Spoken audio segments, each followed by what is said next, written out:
Victoria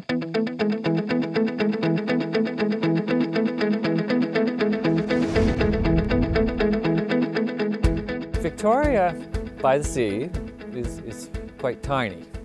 It has about 75 full-time residents and primarily a tourism village. We do have some fishing and some farming. Because of the sanitation problems in the core area of the village, building permits weren't being issued, so new homes couldn't be constructed, businesses couldn't expand. 75% of the lots were not up to standard size where you could have on-site sewage. They basically had septic systems and holding tanks throughout the village, and most of those systems were undersized, overloaded, failing, malfunctioning periodically, or in the case of holding tanks, they would need to be pumped out very frequently. You would have septic tank trucks pumping out different people.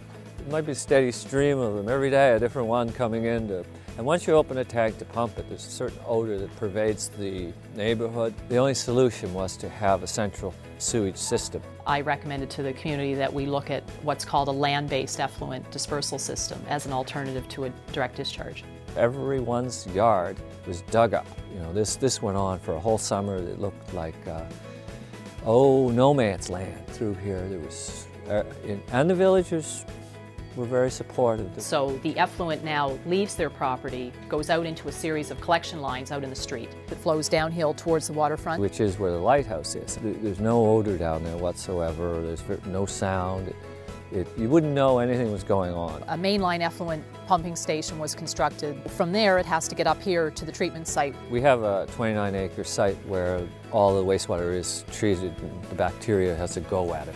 The effluent makes several passes through the treatment modules. Bacteria does all the work. There's no chemicals involved. For the peak summer period, where we have a subsurface drip irrigation system, not one drop of wastewater ever goes anywhere except back into the ground as clean water. The control panel is equipped with advanced remote monitoring capabilities. The monitoring of the system was really attractive to us. Victoria doesn't have to have a full-time operator. As part of the project, we wanted to encourage people to conserve water, and one of the best ways to do that is to charge them for what they use. Victoria offered a program whereby they covered the cost for one replacement toilet for each home, and all the businesses retrofitted all of their toilets with low flow. This is a $2.5 million project, and we're got 50 users that are feeding into it. The federal government pays a third, the province pays a third,